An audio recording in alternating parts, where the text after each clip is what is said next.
and welcome to Thav TV. This is Thav exclusive, as you know already, and I'm your host, Natasha Brown. And I hope that all the previous interviews have been insightful, informative, and entertaining, and you've learned one or two things. I mean, that's what's most important. But for today, I have an exceptional professional with me. I personally love to have him around because he's so amazing at what he does. So for today, you actually want to stay tuned because we have with us a digital media and communications expert. You don't want to go anywhere, and we'll be right back. Okay, right there, Mr. Nia'Bari Fakae. I didn't know why the name sounded different on my tongue. Initially, it just sounded right. Yeah. And now it sounded slightly And different. sometimes when you pronounce it, you're not sure what you put out there. But Right. It's Fakae, you got it right. Good. NiaBari Digital Fakae. media and communications consultant. Pretty broad. Yeah, pretty broad, but it's where the world is going. So Right. we want to stay. So there. you're right in the midst of it. You're both transition, both futuristic, you're just right there. That's the Yeah. profession of the moment. No. It's okay. It's not because it's the profession of the moment. It's just I'm fascinated with the way communications is evolving, you know, and if you know anything about digital media, you will just know that it's just everything in front of In front of the you, evolution of- phones, pads, everything. yeah. So everything new, the newer ways we experience in media, you know, the cultures that come with it, you know, the influences that come from the cultures that come with it, how it affects lifestyle, how it affects our politics, how it affects entertainment and everything. So let's just hear a brief about your background. I'm actually really interested because you seem to have done quite a number of things. I mean, you're still a poet, you're still a spoken word artist. You used to rap. I'm not sure you do that anymore. Okay. You used to be in a rap group and all of that. So you have all these multifaceted talents you have explored. And right now you are more centered, you know, on media and branding and all of that. But what has your progression been like? Okay, so I came from first a traditional Christian family, you know, apostolic church. My father is an apostle from the Right. apostolic church. He's not a conventional apostle. He's a digital apostle. So Right. yeah, don't get that's an entire different interview. But so I come from there. I come from a place where I remember when I got exposed to entertainment and music first. It was in church. I used to sing in church. Yes, it's cliche, you know, when you say Everyone singing. started choir. Yeah, I started in choir, but I remember when I started falling in love with poetry and writing poetry, I started losing touch with the traditional church, you know, because I was drawn to hip hop. I was drawn to new forms of communications that were not basically traditionally accepted, you know. So I was pushed to challenge the norm. I was pushed to start creating things that were not conventional stuff that other people created. So from an early age, right, my final year in secondary school and right after secondary school, I started writing poetry. I started writing hip hop. I got a lot of influence from some rap groups that basically dominated the world at the time, and then there were also local influences. I remember Nia'Bari was one of my influences all the way back in 2003. You know, so I started listening to the work he had done with secondary school choirs right before he even became an artist, and that's what basically formed how I saw music and entertainment. I saw that I could find my voice in music. I saw that I could do much more for my time expressing myself in music, and because I was also a very bashful teenager, I was very shy, you know. Right. Yeah, but That's quite surprising, but yeah, and, but I have a great smile. I've been told I have a great smile. You so, do? Yeah, so that smile is just basically what we put up when we are shy, and you know, kind of gives you the insulation you need A to wall. be. Yeah. So, but from there, I know I sang as a boy in choir for a long time, and then I started writing poetry, and then I dared to start. I was one of the few people, rather, that dared to start something that was different from what was generally accepted in church at the time. So I remember when we started writing hip hop at the time for gospel, it was not Accepted? accepted. It was you not know. popular. Yeah, I remember going for an event in some church, and then I was told to print my lyrics, so the pastor will read and approve. You know, So, but if you have now, you will have that. A lot of churches are jumping at young artists who are daring to rap, and oh wow, we're trying to accept them. But this was before social media. This was before people knew how to accept. So I came from there. I fought the system because I thought differently, and it started influencing the way I created stuff. When I got into uni, I put a band together, and then we started making music. We were we were probably the only group on campus at the time who were performing at shows, and we were not miming other people's songs. We were making original songs that we produced ourselves. So it was very inspiring till some stuff came, and then Some stuff came, but Yeah. I will not go into that No, because please, I would let's like not to go ask what stuff came. let's not go into that. Let's Yeah, not go but there's something you said to me backstage. You said you got thrown into media, because there's a lot of fuss, there's a lot of talk about passion. Oh, I grew up like this. I've always wanted to be in media. I've always wanted to do this. Sometimes we forget that sometimes your passion happens to you. Yeah. You don't happen to it. Yeah. So let's hear more about how you got thrown into Okay, media. so for passion, for career, I wanted to study law. I wanted to be a lawyer. I liked the way, and my father influenced me a lot because he exposed me to a lot of English TV. So I'd seen how these guys talked. And at the time I'm the last born in my family. Right. And in a house where everybody has sense, you have to know You how have to to make measure your up arguments. to some extent. Yeah. So I noticed that I could make some arguments, get out of trouble, and I think I was good. So I wanted to study law. Plus, I hated numbers. I respect everybody who's a mathematician and people who are in engineering. Peace to who them. can We solve love it. you. But I don't like numbers for anything, So I wanted to study law, but at the time I also loved my mother a lot. So my mother at Form 3 advised me, you know how mothers are with emotions. Don't you want to, study medicine so that you will treat mommy when Emotionally she's sick, blackmail you.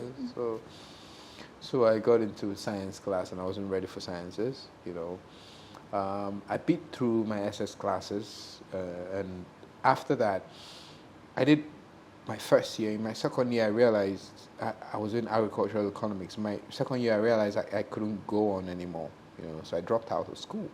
Yeah. And I went back to write JAMB again. I needed to find myself in social sciences because I couldn't do law anymore. So I figured I need to be talking to human beings. I need to be talking to people, Now, interestingly, my father wanted me to be a scientist. My father is a professor. He's a scientist. He wanted me to study entomology. That's the study of insects. Yeah.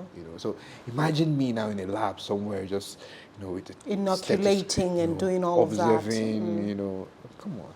When there are a lot of people to talk to, You've been talking to organisms.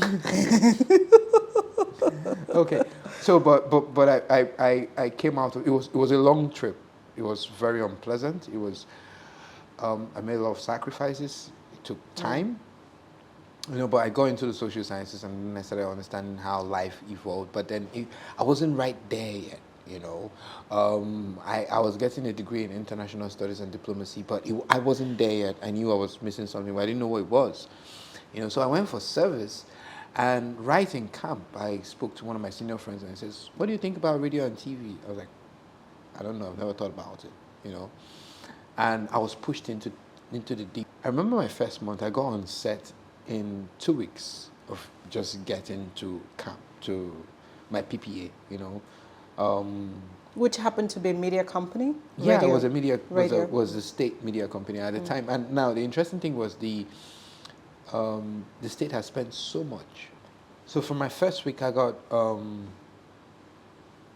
TV, You know, I go on set and I remember UC said, he said, just give me a topic, anything you want to talk about. I was like, anything? He said, yeah. You know, so, and then I started, you know, having conversations, and from there I got drawn in because I noticed You liked it? yeah, I You loved enjoyed it? it. You know, it was a lot to talk about, you know. And I noticed when we had other guests, those guys would just sit and they didn't have anything to say. So I was like, okay, so say more. You know, so I got into that. I did that for 9 months. And then after 9 months of trying out all sorts of stuff in the media, I came back to River State. And I got attached to a media outfit here. And after a while, I decided to go get more education in media and communication. So it wasn't until the point where I decided to get more education that I knew that I was more drawn into brand communication, and because it wasn't about talking anymore. It was more about what I could do with what I knew, and how I could grow the things or the businesses that I interacted with or I came in contact with. So in my first 6 months studying digital media and communications, I started doing incubations for brands. At the time, I was a stylist and a designer, so I incubated my own brand. A man of many talents. Yep, oh, well, yeah. And I also remember I started an international radio outfit, you know, so I got feedback from like 4 continents from the world because I started from scratch, just projecting what I wanted to project from what I knew from radio. And so it also made me see that there was a lot that could happen. It was like a pilot project for me, but from that project I learned how to do a lot for other businesses, you know. So from there I just decided that my career path was going to be brand communications and incubation. Right. Yeah. Right. So even in your second major, digital media and communications, you wrote a thesis on, participatory culture and all of that. But yeah.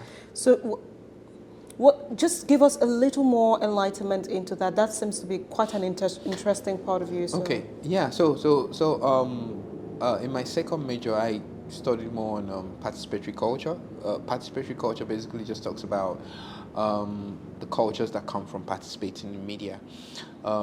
Media has evolved to the point where it's no longer linear. You get to talk back to the media. Back in the day, if you're a 90s, 80s kid, you know that you would have to wait till 4:30, and then you sit down in front of the TV and you see those colors, and you patiently wait. And you just know things are about to begin for you. Yes, and then you hear the prayer, and then you hear the national anthem. Right. And of course, there will be that lesson. They will have to teach you people some random maths or English, and then the events that used to be media, right? You wait for the TV spoke to you. You wouldn't talk back, you know. So, but my major starts to speak to what has happened, where we can now interact with media. You know, we can talk back. We can interact with people from all over the world. There's the borderlessness, you know, that is there on digital networks. So everybody has a voice. It doesn't necessarily matter where you're coming from. You can speak to anything. And you also notice that, like I said, you know, to you, media outfits are now trying to catch up, you know, on the social space. Now, first thing, I always put it out there, for a lot of social media users don't really understand how much power they have, you know, and it is because we don't understand that the definition of social media is simply the power of the media given to society. What used to be structures, systems, protocols to create production, you know, anybody with a smartphone can just do that and put it online and get trends and get and go viral, you know, basically. So the entire disruption of what used to be traditional media has shifted, and that's where my study went. But I didn't just go into that study. I decided to consider how we experience that transition in politics. You know, first, Africa, as perceived generally in the media, is, some people call us a third world country, right? Some Developing. People say, some people say don't say that, you know. But I also believe that third world is a function of perspective and the experience that we have in real time. If we are a people and we are having an experience that is not the premium experience, it's not the second to best experience, it is the third world experience, whether we choose not to accept it or vice versa. So basically what has happened with us is because we are a people who are situated there, our minds are, there a lot can happen. There's a lot of influence that comes. There's a lot of control that comes. So with the digital experience, yes, someone says once you are digital, the going online basically levels the playing field. Anybody who is smart enough anywhere, can figure stuff out. That's why we can have hackers from Nigeria who can hack international, platforms and stuff. They've leveled up per se, which is what the internet does, but also there are pockets of control that come because of our exposure. Being Nigerians, being Africans, we are not privy to everything, because guess what? We are not the ones who create these platforms, So I started studying how, first of all, what the cleavage is, what that limitation that we have is as African users. Is it the limitation of not being able to create the forum with which we can experience this?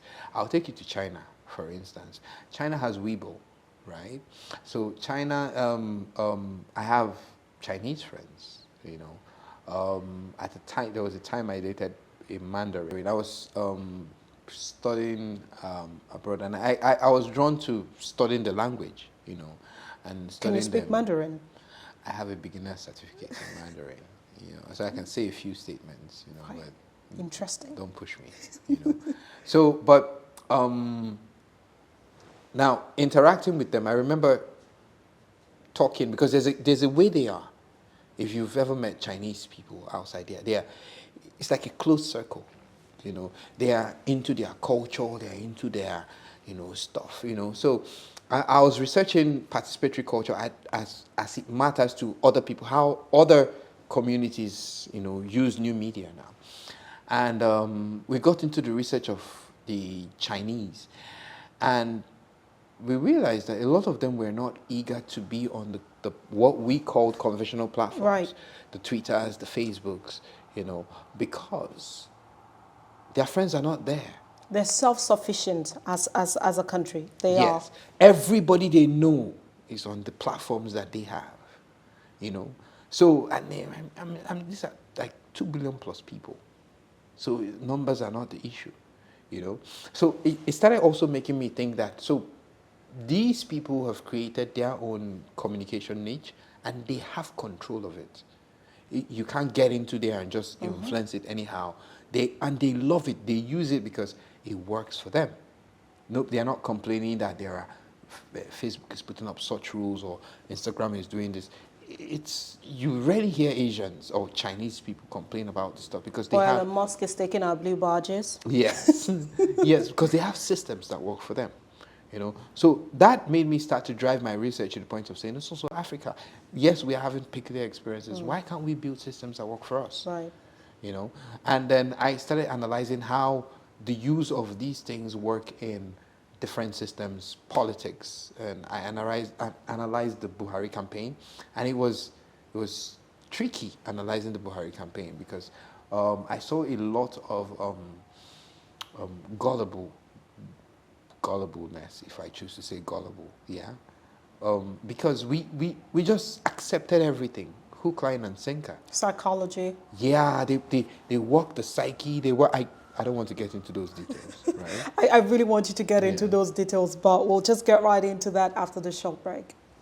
Hey there, are you looking to record your videos, do your voiceovers, and take your professional pictures? Look no further. With our state-of-the-art newsroom, photography, kitchen for our food content creators, and exclusive children's studio, we certainly can deliver the best studio experience. Our carefully designed studio space can bring your diverse creative content ideas to life. We aim to consistently serve value to our customers far and wide. Come, let Thav Media give life to your dreams. Thav Media, a slice of infotainment.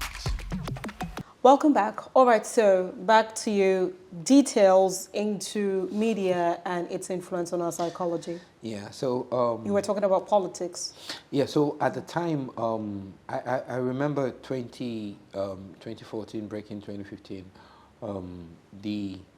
our understanding of media in Nigeria was just not enough, you know, and we were open to all sorts of control, political control, because everybody was trying to, get their voice out, at the time. And I'll give it to Buhari's team. They did a great work, in his imagery. They sold him as the solution. I'll say this because I remember at the time I was still researching his personality and why they would front him as the president at the time. And the narrative that Red Media pushed was the commodification of national security. National security being that it was the first time where Nigerians came together to agree on something, which was no Boko Haram. Mm-hmm. So if you followed the politics at the time too, if you followed the media narratives at the time, the image of Goodluck Jonathan was projected in some very questionable manners. They use pictures, they use images to suggest him as clueless and not necessarily knowing what to do. Incompetent, weak. Incompetent, yeah, all that stuff. And then there was this Buhari who had the background of WAI, that's War Against Indiscipline, what happened over 20 plus years ago when he was president. Military regime? Yeah. So the narrative suggested that Nigerians needed someone who had a strong... Who was firm. Yeah. So I also remember a lot of international papers too also suggested that, because I was reading papers and they were saying if it wasn't him, Nigeria would just break into war or stuff like that. So there was all this foreign influence, right? And then there was also a lot of influence that was being garnered by how much imagery, the media that was managing at the time was using. And I remember when I started doing the research, there was a lot of negative press on him. His guys did a lot of work, proper search engine to do a total rebranding. Yeah, so there was a lot of rebranding that happened with this person, and he was given to us as the solution. There was no other solution besides him. Messianic. So I saw that happening, and I decided to write about it, and it was a great paper, I promise you. And I can't say as much on air for why. So but what I got from all that was Nigerians were still gullible to media sway, or media control, right. All sorts of manipulations that could happen for anybody who had the best narrative. And that's even the question I even want to come into. We cannot underplay the power of social media or digital media. And I liked that you said a number of us don't understand the power that we're given right now. And there's something you said to me backstage that was so simple but profound. You said everybody's an influencer right now. Yeah. Everybody, whether you know it or not, Yeah. whether you understand how to use it or not, you are. As long as you've got that thing in your hand, that phone in your hand, and you've got internet. Okay, so I'll put another media word out there for people. There's a word called prosumers, right? Prosumers are like the word that is used to capture users in this time where everybody's an influencer, right? So the prosumer says you're a producer and you're a consumer of media, right? So when you receive a file, when you repost that file is not perceived the same way it was when you received it. Even if you choose not to type anything and you just forward it. What happens is there are people whose influence, who you've influenced rather, over time. Those people have become your followers. You've been posting content, you've been posting captions, there's a way you talk. when you post a file to them, they will naturally employ your gaze over that file. See through your lenses. Yes. So you're already influencing even without saying something. You know, when you receive something and you make a comment, you are influencing whatever media file has come to you. So the fact that all of us can speak to media, contribute to media, has made it so that we are influencers on all our levels. Now, there are people who have decided to make it a career because they have the time to do that. But if you actually start to number how many people you influence, even the people, there are the people we call those, we call them monitors. Okay. Right? You know, there are people who talk about social media and they say, all of you who are monitoring me on social media and stuff like that. Even those people who are monitoring you, you're influencing their decision. Because you see, what I know about advertising is advertising does not give you the decision, does not make you make the decision to buy the product now. Advertising conditions your mind. Subtle. It's subtle. Yeah. So over time, you start to think, once you start to, this is what I think I like. Or over time, it's been informed. You know. So some people are just following you. They just like it. You know. They're not going to say anything. They're not going to challenge you. They're not going to question you. But over time, you know, they start to dress like you. It's a rub-off thing. They are following and they are fed consistently, you know. And because social media works the way it works too, everybody's trying to say something. It's the power of the media given to society now. So every Tom, Dick, and Harry who has a smart device is a media producer. You know, is a skit maker, is a Content creator. Content creator, and I promise you, I respect all the content creators and skit makers out there.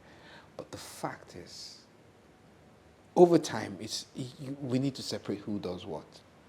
Everybody you can try to be, you can be a funny guy, you know, but you cannot make a career being a funny guy, you know. But at a certain point, so we have that race, you know, feeding, and guess what? Because everybody is also watching, you know, people are eager to receive content. The user is insatiable, you know. And I have my fascinations when I go online. I love to watch Asians eat. Those people, they eat in very you know those videos. You know those videos where the ASMR videos where they're just chewing, eating all sorts of. Those videos fascinate me. I can watch those videos straight for 2 hours and not miss a beat. Right? So there is content for everybody now. You know, because everybody, once you've opened it up to everybody, you know that you're also feeding cravings and desires. And people like all sorts of weird stuff, you know. So what happens with categories and captions is that people find their niche, you know. I like food. I'm a vegan, you know. I like, you know, shows. I like dance. I like, you know. I like babies. Yeah. So, and because these niches are created, what drives digital media, what drives the e-economy, the experience economy, is peer-generated information. Peer-generated. That means the users are generating. Facebook doesn't create content. The users of Facebook create content on Facebook. So once this clusters are seen, you notice that everybody who tries to create content in these places, they thrive. There is no monitor. Nobody is controlling it. It's not policed. Yes, that's why, so videos can go viral. Some guy in Ogoni can just make a video and then that's it. Shade, why me? Yeah. You know, stuff like that. So it brings us to consumerism, right? So, I mean, it's like we were talking backstage where people would complain. We see the dynamics, the data is out there. People put out proper videos or educational content and all of that, and most of the time, your viewership or your followership or subscriber base is less as in comparison to someone eating a bowl of something, nasty bowl of something. You're just gobbling it, and the trend is in 2 seconds you can gobble this, and in the next 24 hours, TikTok takes it out. Challenge activated. Everyone is trying to gobble thing, some hideous food, you know, in 2 seconds, and you're wondering what is going on. And then we talked about it at backstage, and then you talked about how most of the time we think that people naturally will be sensible to be able to know what to consume and what not to, but unfortunately, you're thinking people are sensible, but no, right? So you are measuring yourself with another content creator or another content out there, but the person's content is niched to a particular kind of people who think in a particular kind of way. And then when we start having these comparisons, you are forgetting that, your own content calls for a particular type of people as well. So what do you have to say about this whole consumerism culture going on? Because it seems like there's a lot of garbage being put out and a lot of garbage being consumed, and there is no policing. I mean, Nigeria, we tried it one time and we banned Twitter because, freedom of expression. Everybody's just saying what's on their minds. And they had to put some regulatory measures in place. But still, at the end of the day, how much can be policed? You know? And then we see there is even the flip side, the really extreme side to it, where there are pocket spaces on TikTok, on Facebook, on YouTube. But YouTube, I think they're the most people who have done the most work with regulating what kind of content you put there. But just put on your Google how to shoot, how to learn how to shoot, how to use a shotgun and all of that. People are teaching you things. The other day, there was a video of someone who was categorically telling people how to get indoctrinated into terrorism and all that. So there's all this extreme stuff going on there, and they have huge user base. In fact, they have huge followers. So what do you have to say about that, this whole consumerism culture that has enveloped us as a people? Okay, so first thing I'd like to say that nothing has changed. The media just shed light on how people truly are, who they are. Right. You know, you need to be at peace with the fact that there are a lot of crazy people in the world. Just be at peace with that and drink a glass of water and carry on. You know, because like I said, if the power of the media has been given to society, what is the power of the media? And I've spoken to you too about it. There are many gateways that you go through to get on air. If you're, electronic media, for the news to break, the news editors need to write it and then go through it. The OAP needs to even proofread and vet, before that happens. Now, so all these processes has been collapsed into the decisions of any random person who can afford a smartphone and get an online profile and put stuff out there. So you also notice that because of the way the digital system exists, we exist in bubbles, right? I have a group of friends who, once I put out requests, they will join. That's my bubble. Those friends have their bubbles, and it grows like that. So if I put out content, it can easily just loop from a bubble of 100 to another 100 and more and more and more. These things go out that way. Now, remember, like I said, because the user is insatiable, right? And if you look at it, a basic user of a smart device in Africa, in Nigeria, uses it over 8 hours in a day. As a basic user. That's if, say, the person possibly no get lights for their area, or maybe they get data problem, Sorry, I had to do that. But yeah, so 8 hours, give or take, in a day. So the question is, what fuels those 8 hours? So what now fuels those 8 hours are what everybody can generate and put up. So we are recycling videos, we are putting out all sorts of stuff. People who are, corporate people are trying to make funny videos because they need to be in the trend, they need to appear trendy. There is that demand, for a chill. People take their phones and they want to just escape, From reality. Yes, from reality. And this is an idea that I put in a research work. The idea of hybrids that now emerge from our time. A lot of us who have seen what is obtainable in the first world, what's obtainable in the West, in the Americas, in the UKs, and all these countries. But then we are in Africa, we're in Nigeria, we can't go anywhere, right? We can see it online, but we can't touch it. So we start to think like that, we start to act like that, right? But we can't get it. And what that does is that now leaves us disconnected with our immediate reality, because guess what? Culture shock. Yeah, our government, they're not really thinking the way we're thinking. They don't care what we have seen on Facebook or Why am I Instagram. seeing you all tattooed up? What's going on? Yes. Arrest him. You are He's here. irresponsible. Yes, you are here, right? So they start to tell you about responsibility and irresponsibility.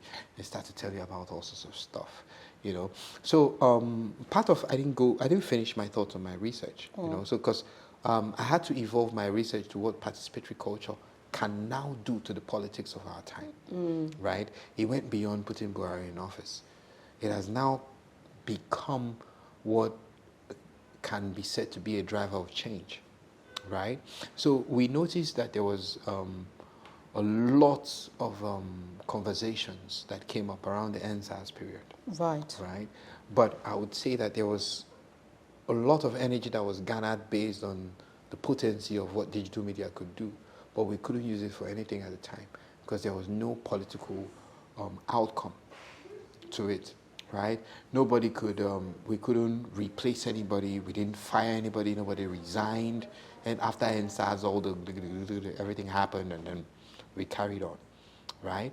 So, but we also noticed that that level of participation was now employed in this last election, which now brought about the organic movement of the obedience, B2B and all that. And the likes. And I remember some people were asking me in a session about how the efficacy of this movement and how what I thought of it. And I remember that movement was powerful. Yes. Still is. Yes, but when I remember that, I say this, which is like an underscore for the book I'm working on, which is First World Mentality, Third World Reality, right? We came on with the first world mentality. We came on with the idea that we could vote, we could, with influences, videos, everything, you could change stuff. But the reality is third world.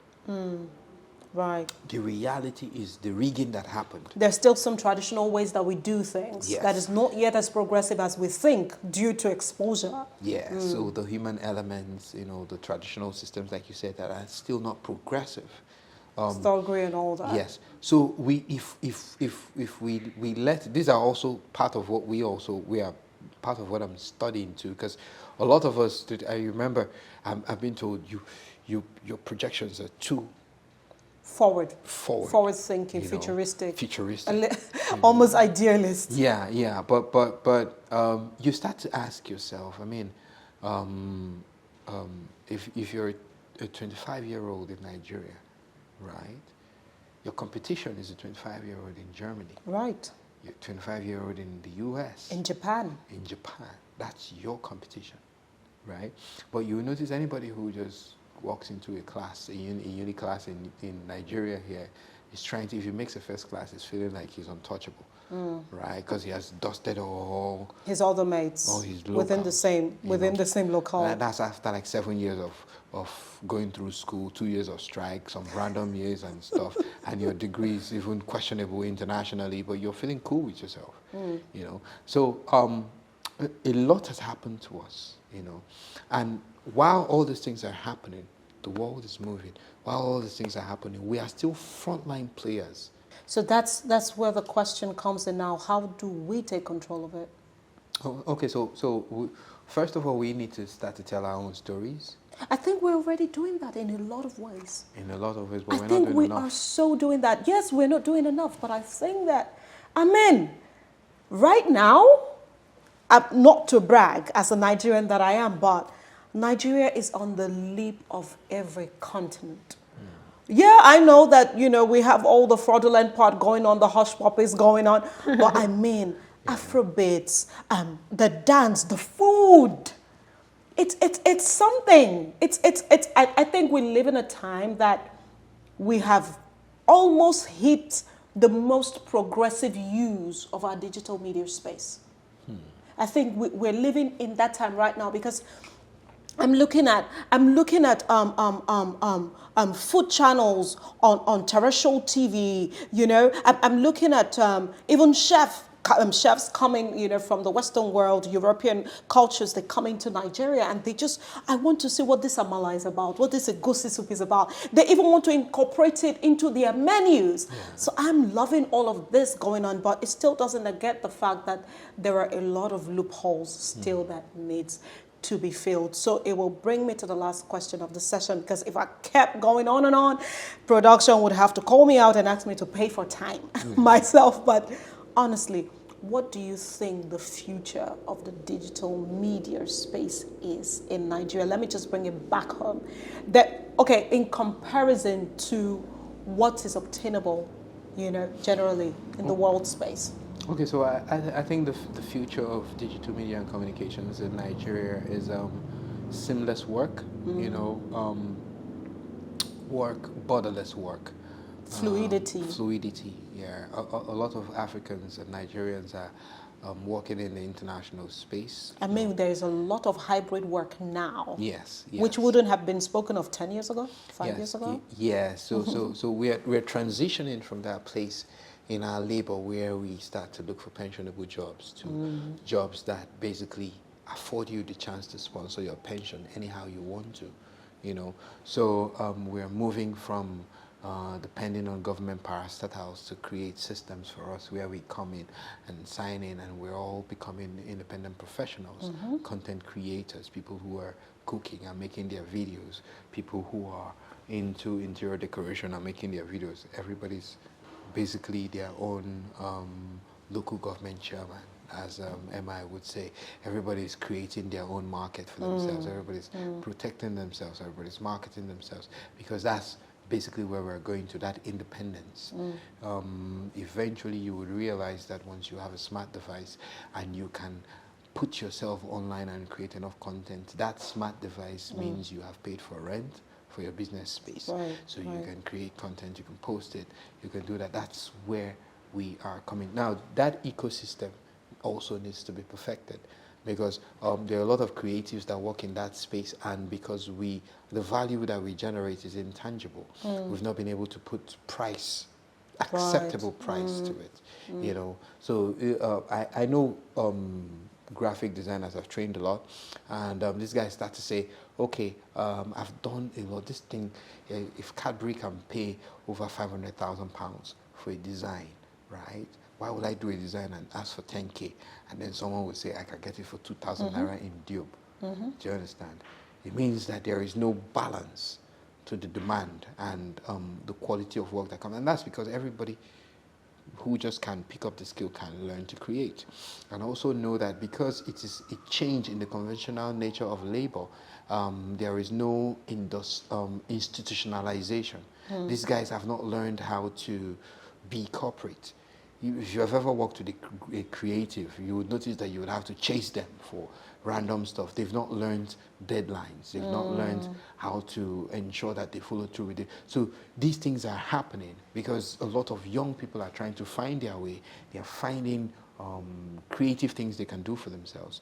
So the future is there, yes, but there needs to be proper indoctrination. We need to now start teaching them on value-driven roles that they will need to employ when they are called to give work.